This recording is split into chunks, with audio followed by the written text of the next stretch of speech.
Today, I'm going to be building 5 stop motion scenes and be giving you some tips that you can use for building your own sets. I'm going to be showing you how to build a basic outdoors, a basic indoors, a basic city scene, and then some backgrounds. This tutorial was suggested by Mad L Stop Motion. Sorry if I pronounced that wrong, but they won 2nd place in my photography contest, so congratulations. Alright, so first we're going to start with the outdoor scene. First, we're going to start out basic. We're just going to add some trees, we're going to add some plants, and then we're going to get into doing some terrain and what you want the background to look like, and we're going to try to make this really detailed. I mentioned this in a previous tutorial, but I like to use a lot of these little green and yellow round plates scattered throughout. Just going to put them wherever. It doesn't really matter where you put them. I always have a couple of basic tree designs. Sometimes they have leaves, sometimes I just make the trunk and then kind of add leaves whenever I need to use them. So far I've done just the very basic stuff. I'm gonna work on some trees for the background. I'm gonna add a little bit of terrain and I'll show you how I'll do that. Here I'm just taking several shades of green bricks and plates and stacking them up. I'm also going to use a lot of sloped pieces wherever I can to make it look a little cleaner, a little smoother. So a great way to add more detail and contrast is to use several shades of green, because one shade of green will look a little flat. One thing I did here to fill in some space was scattered leaves on the ground in the background instead of using up all those grass pieces. But you can see that you can see a lot of the sky in the background. So what I'm gonna put there is a piece of terrain that I built. So I have this piece of terrain that I like to put in any background that looks a little flat, that's outdoors, that fills in a lot of space, and it's something I can reuse for any scene. So I have this here. I kind of cheated because I built this a while ago, but I'll go ahead and build another one to show you guys what I would do. So I'd probably start with like a plate like this, 8 by 16. Start from the bottom, just add in bricks wherever I feel like it. It really does not matter. So how this looks is completely up to you. You can use all green, you can use a little bit of gray, it doesn't matter. You just want it to be tall enough so that it takes up some space of the background so you don't see a whole lot of sky. What I'll do next is put miniature trees on top of these so that it looks like it's far off in the distance.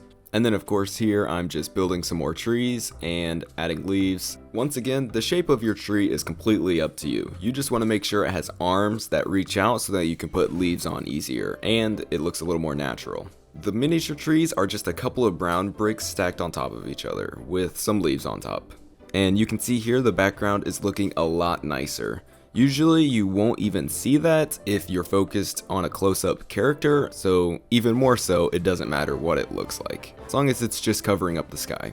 Now, to save time for next time, you can save bits and pieces of this. I might break this apart and rearrange it for different scenes in the future, but you want to reuse a lot of these things if you want to make set building faster for later. So like these backgrounds that I just made, I'm going to save those. I'm going to set aside some of these trees. Proceeds to take the whole thing and put it on the floor. Alright, so I'm going to start with this here. I'm going to do a small indoor scene. You usually don't need your indoor scenes to be super big. So what I did here was I took a lot of these smaller tan bricks. I don't have large tan bricks, so I needed to use a lot of smaller ones. And to connect all these little small tan bricks together, I used whatever color of plates I wanted on the bottom. I used blue here. The blue plates simply keep all of the tan plates together since it's not one big brick. So first you want to figure out where your doors are going to be for your interior. I think I'm going to put a couple doors here. I'm going to put some windows over here. Then I'll leave these 2 sides open because obviously this is for stop motion, so you want to be able to get your camera in there. And now I'm building up the walls. I like to keep the bottom layer a different color just to keep things different, and a good rule of thumb is to have windows on the 3rd layer of bricks, on top of the 2nd layer, but as the 3rd layer of bricks. That's minifigure size. I'm going to add some furniture. Now, this is furniture I already had pre-built because I reuse them anytime I can. Then we could build like a table to go right here. Alright, now we've got a table here. Put a coffee mug there. We could put like a plant in the middle of it. Looking pretty good so far. I would still need something back here. I don't exactly know what I'm going to put back there.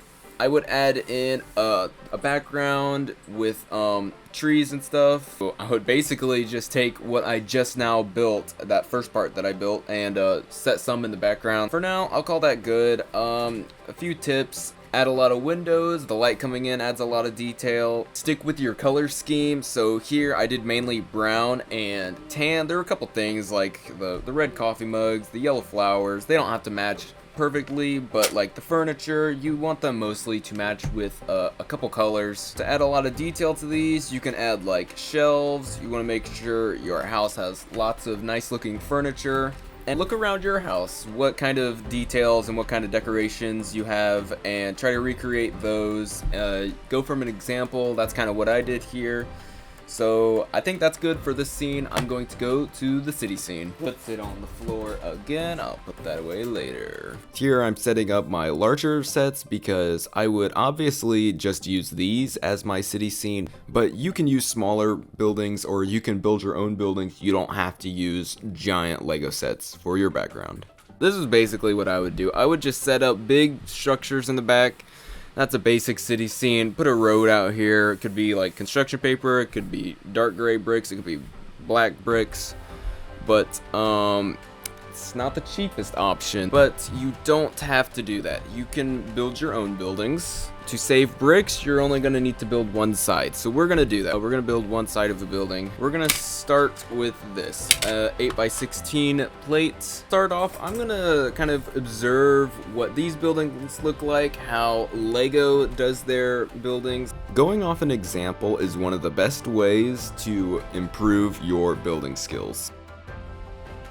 I'm going to take a 1x6 yellow tile here, put it down here at the bottom just to add some more depth. And then I think I'm going to try to have these windows not perfectly lined up with the walls just to also create some more depth.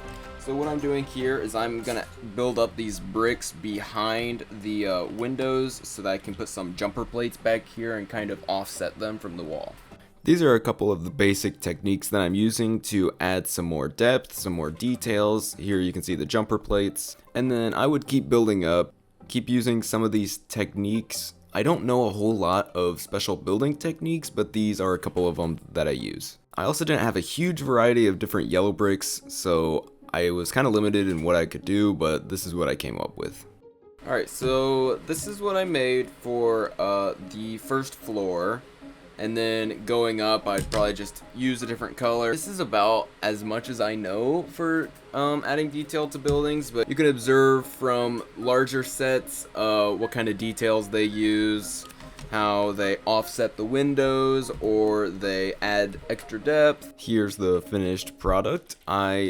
This is actually the first time that I've actually done one of these buildings specifically, and hopefully I can use this in the future. And now here's a tip for all the different kinds of building scenes. Try to get close-up shots, because the closer you can get to your subject, the smaller your scene needs to be. That's actually why I love using macro filters and getting close up to the minifigure in a lot of shots, because not only do I like the look of it, but it's also a lot easier to design the sets when you're doing that, because you don't need to work on very much. It saves a lot of time, and you don't need to use a whole lot of bricks. It's just a lot easier to do it that way. And I think that's about all. So thank you for watching this video.